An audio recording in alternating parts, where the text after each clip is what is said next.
have our recorders on, I don't think, when that thing went out, or did we? Yeah, we did. That's Yeah, right, we did. What was that? Something here.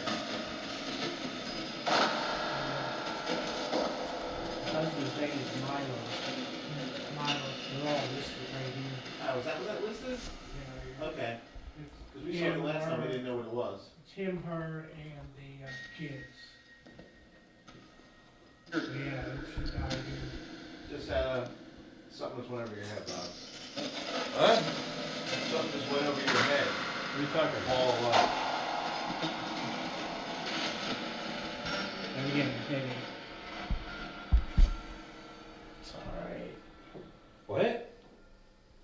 Getting a headache. Somebody just say something? It's all right, but who said that? Oh, me. No one said it's all right. Dude, man, I'm out of here. If that said what I think it said, I'm out of here. I'm telling you right now. What do you think it said? Get it on the audio? Oh, yeah. Well, sometimes what'll happen, they'll speak over you. You know what I mean? They'll Right. use your voice.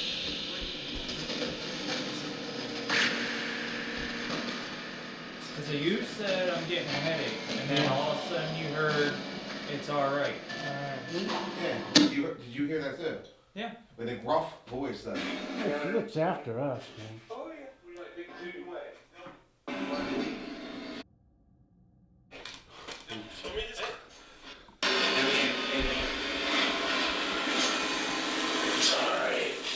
Sorry. No, it's all right. I It's hear it. alright.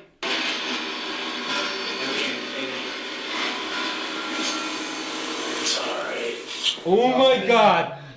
That, I'm out of here, man. that was the best disembodied God. voice I've ever heard in my life. Are you sure that wasn't you? I don't know. I don't remember saying that. No, it wasn't him. Unless they used your voice. That was wild. Wow. Sometimes Oh my God. I don't remember They saying made it. it use your voice. All I said was I'm getting a headache, and that was it. That's I heard you say that, and then I heard that, and I said, did someone just say that? And he said, someone say that. We all said no. I'm gonna listen to this whole thing.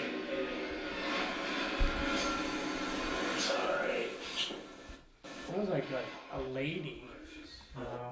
Tim, her, and the It's kids. Sorry. Yeah, she's not here. Sorry. Just, something just went over your head, Bob. Huh?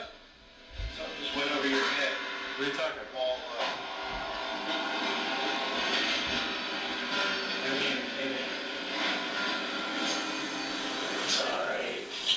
What? Oh my God. That is the creepiest voice I've ever I heard. hear it's alright. That's my I'm hearing I'm sorry. That's what I heard it with time. my own ears. Yeah. I think it said. And I thought it was him. I'm like, what's Why would all I right? Say that. What? That's why I was confused. Like, what's all right? Yeah, why did I say that? Something just went over your head. What are you talking? That's what's happening with him in here. Yeah. Oh my God. Well, that's one of the first things that popped in my mind. Yeah, it It wasn't sounds deep like- enough. You know, it sounds like a sick lady. Could it? Yeah, with tuberculosis. Yeah. Yeah, breathing, throat.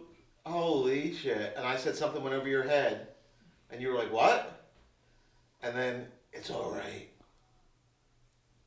You were on the bed. Right. I said I had a headache. And he was here. Right, and you said you had a headache. It's all right. Are they taking a break? So what we're going to do here tonight is we're going to try an experiment of combining old school investigating with new school technology investigating. It was an idea I had been thinking about for a while, and I had talked to Katie about it, and she was kind of on the same page. And it was something I was thinking about when we were investigating some other locations, and I realized everybody's now so reliant on things that beep and light up and look pretty. And if you're somebody who died in 1800s, you're going to hear big, loud, beeping, noisy things and be like, I have no idea what that is. I'm not coming anywhere near that. So what are we actually scaring some things away by bringing in so much technology? So last night we did a investigation where we just sat at the bar without alcohol, unfortunately, and had a conversation as if we were just sitting at the bar, friends, and talking about the history of the place and things that went on around the town, some of the local people, and just having an interaction that way. And we actually did catch some EVPs from that. So what we're setting up here now is going to be some of these are attached. And we're going to put powder on here so that if something comes in and picks it up, if it doesn't set this off necessarily, we might be able to see in the powder if it moved. And at the other end of the table, we're going to do the same thing without it being on a plate. It's just going to be on the table with some powder around it, and also filled with water or beer or whatever, and the same concept. And is it something that may go to, ooh, look, blinking lights, or is it something that's going to go something more We familiar? can draw from, especially if we offer that as either as a drink or pull your heat energy from that, and see if you can change the temperature in the water. Okay. That might be something they might be used to doing, because that goes back over 100 years of people trying to do that. Then we can also explain, the scientific side of it, and try to light these things up. Would you like a shot of whiskey? And we'll do the powder around that along with the HTO to combine. Okay.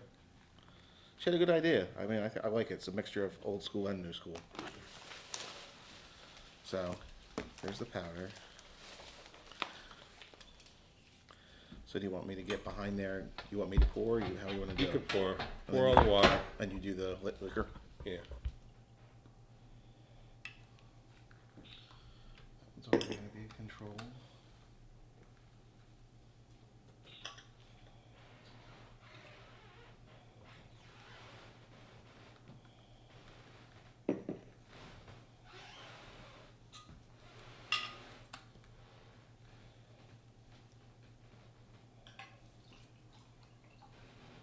You got a heck of a bartender here. Lining them up. Anybody need a drink?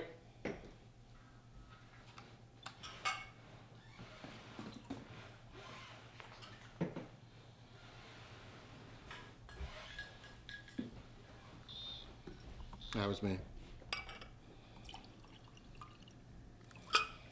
Got enough for one more, so we'll skip that corner one. That was me.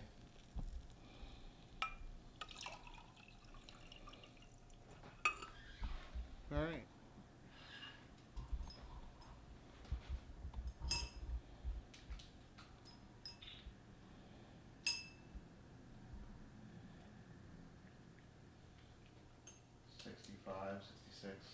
We're in the ballpark. We're looking for at least like a 10-degree temperature change here. That's me. All right, let me get out from behind here. What? You want me to stay back here? Did you say something? I said, let me get out from behind here. That's all I said. Did you say something after that? Nah. There's possibly something on, Huh? there's something possibly on here when he yelled out, or you yelled out, do you want a drink? And it sounded like somebody said something. An unknown voice.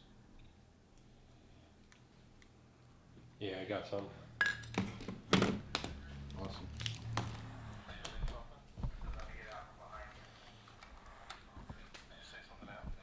That you? Touching that wire? No. He might be close there. Yeah, you're too Ah, close okay. to the wire. I thought you meant my sound.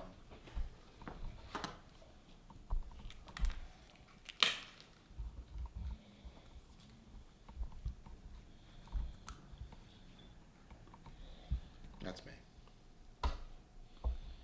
Okay, I can't put my hand on the bar. I got it. There's a stool that you can sit on. Yeah, that's what I'm gonna grab. We're looking for at least like a 10-degree temperature change here. That's me.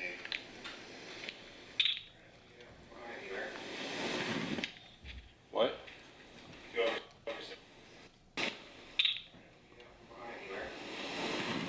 Buy a drink. What? That's me. At least like a 10-degree temperature change here. That's me. Buy a drink. Buy a drink. Wow. That is great.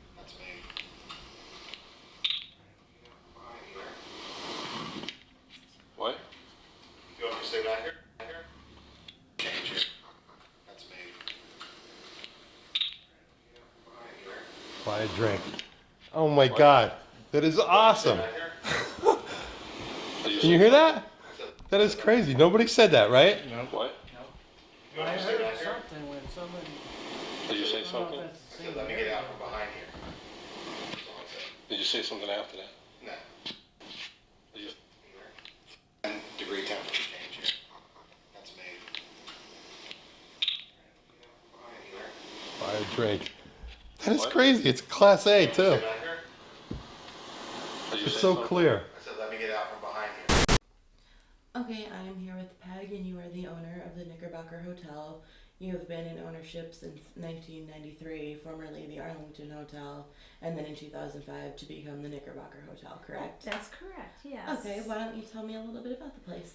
Okay, in 1993, when we purchased it, I had a different partner, and we bought it as a restaurant and a bar.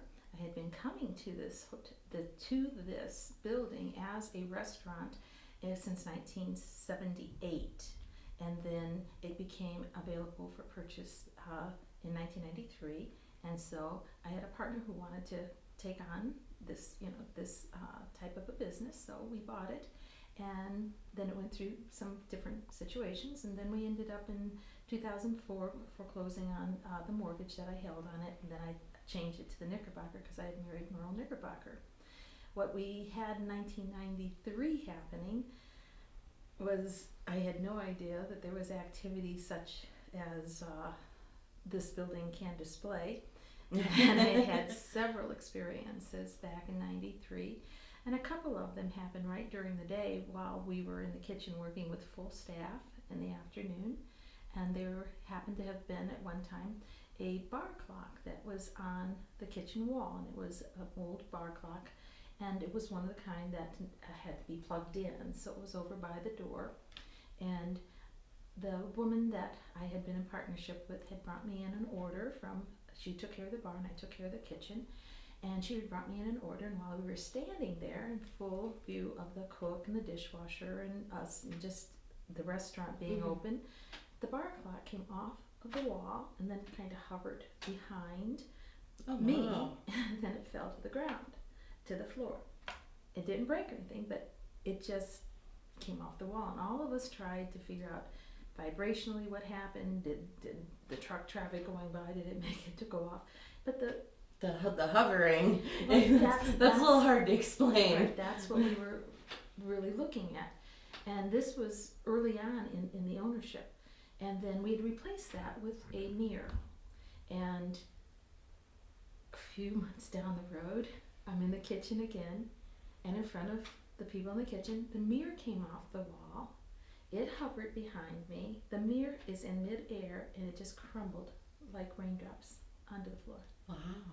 So we wondered what was going on. We started talking with other help. We started talking with other people that had been here, and then they started opening up and talking about some of their experiences. So those were two that I would say were unusual, that I haven't shared with a lot of people, but happened in broad daylight, and we were told it could have been poltergeist activity. New ownerships can open up some Well, kind of... that's fantastic, and I want to thank you so much for having us here. It is just such a thrill to be here. This is one of those places you just, you see and you're just dying to get into and see what's going on. So it really is an honor to be here. Well, one of the things I will share with your viewing audience and whoever's going to be able to understand how I do this, I don't have tours, I don't have hours of operation.